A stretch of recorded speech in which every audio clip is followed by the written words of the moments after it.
Hi guys, welcome to my channel. So today I'll be reviewing a movie and it is titled If. It is an animated movie showing on Paramount Plus and it is featuring Reynolds, Cailey Fleming and Fiona Shaw. So let's get right into the review. This movie has themes of comedy, family and fantasy, even though I did not see the comedy because it did not make me laugh. Okay, let's get right into it this time. So this movie starts with a family of three. This little girl, her mom and her dad. We go ahead to find out that her mom had this illness and she had died earlier in the movie. Even before the movie began, her mom had died. So she wasn't part of the whole thing, but she played a role to begin or to build the character of the girl, whatever.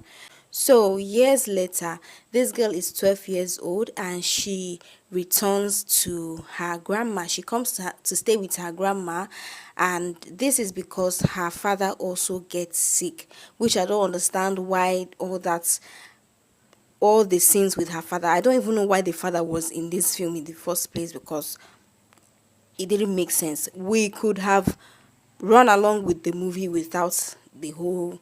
If you watch the movie, you're going to see what I'm talking about. The father being in this movie and being sick, we could have done with the father being in the movie, but him being sick and we having I think they just used it as an excuse to make her come back to the grandma's place and make all these things go. It could have happened anyways, with or without the father. So that's that about the father. So the father gets sick and this girl is brought to stay with her grandmother, who in my opinion was, very, would I say, careless with this girl, because this girl, like I said, is 12 years old, and in the movie you find out that she's able to go wherever she wants. She even leaves town. She goes out of town in trains, going to different parts of the city, and this grandmother doesn't look for the grandchild. Is that not an act of negligence? I don't know, maybe in America children of such age can go wherever they want and nobody will look for them. Anywho's, this girl has the ability to see everybody's imaginary friend, okay, even adults. And the funny thing about this movie is that I think it is targeted towards adults. Let's just say it is targeted towards making adults relive or remember what it feels to be a kid again. So kids can watch it, but then the people that will get the message of this movie is actually adults. So it's like using a kids movie to get an adult audience. Hey, I don't know, but that is what it looks like. The message in this movie is actually targeted towards the adults. If you've watched the movie, I think you'll get what I mean. But then kids can watch it. It looks like a kids movie, but it's not.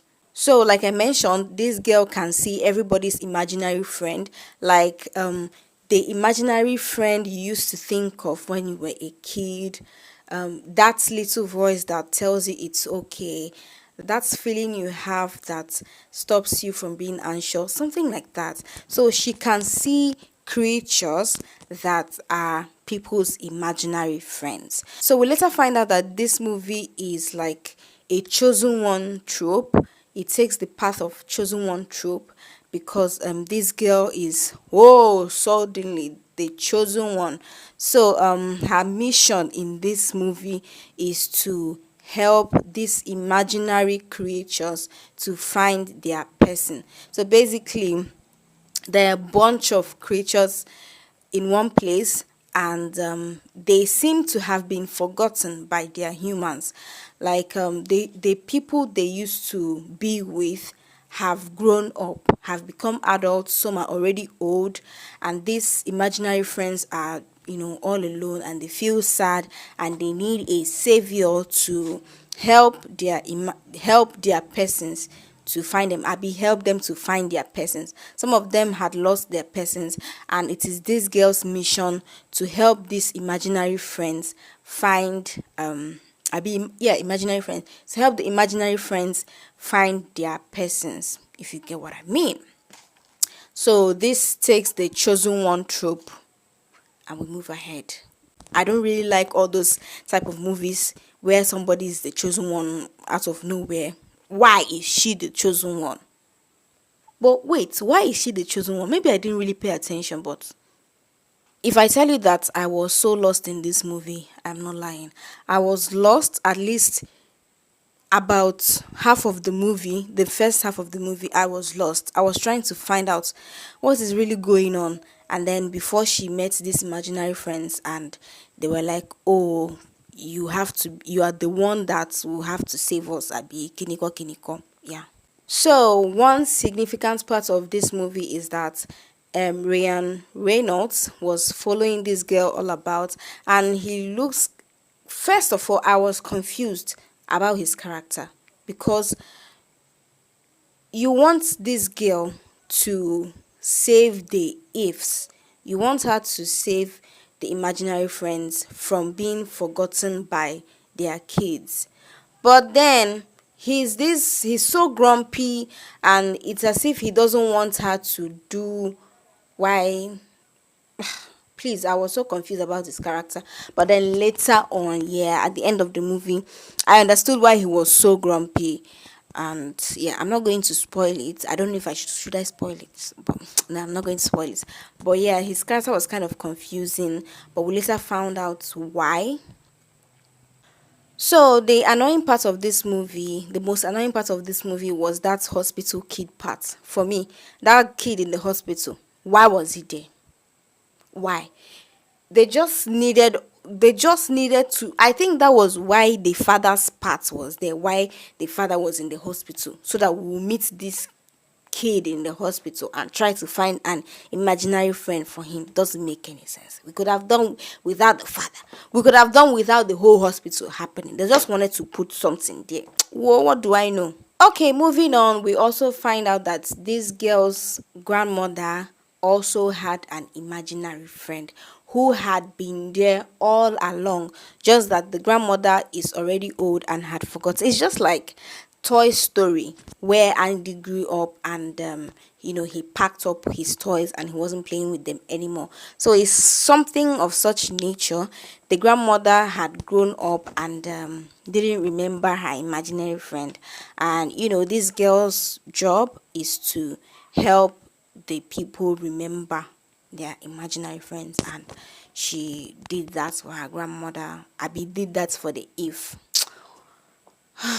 Speaking of the grandmother, her scene where she danced with her Eve was actually the only part of this movie that got an emotion out of me. I think that was where the whole message of this movie actually clicked for me. That was where I started getting, oh, okay, so this is where you guys are going in this movie. And it took a long time. I would have clicked out of the movie, but I had to watch it to the end because I've already started and I don't like starting what I cannot finish.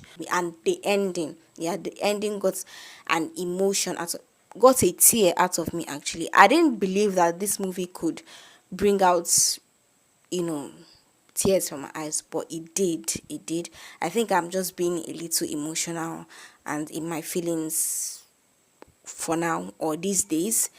So maybe it's not the movie, maybe it's just me, you know and maybe I paid a lot more attention to the movie after that part. Yeah, I paid a lot more attention to the movie after the dance, where after the grandmother danced. Yeah, I started paying more attention to the message of the movie, and that was where it got me, and the idea of this whole thing started clicking. So, with the way this movie is presented, I really thought that that big purple creature on the poster is going to have a significant impact. Abby, yeah, significant impact on this movie. But he's just a supporting character. He's just a background character, a side character. So it was actually that big purple something, even though his name is blue, but he's purple in color. Yeah, because his person has color blindness. You're going to find out if you watch the movie. But it was actually that big blue stuff that got my attention to watch the movie. And I just found out that he's not even the main focus. Even Ryan Reynolds, Ryan Reynolds, Abby, yeah, whatever. Even he's not like the center of the whole movie. The center of this movie is actually the girl, that is B, Elizabeth. Yeah, she's like the center of this whole thing. So the way it was pushed is not the way the movie came out. What do I think about the movie? So personally, I just think that it is quite boring. Yeah. Like from my heart of hearts, it is boring if you watch it to get entertained. If you watch it to get a message, you will get the message. Which clicked for me later on after the first half of the movie.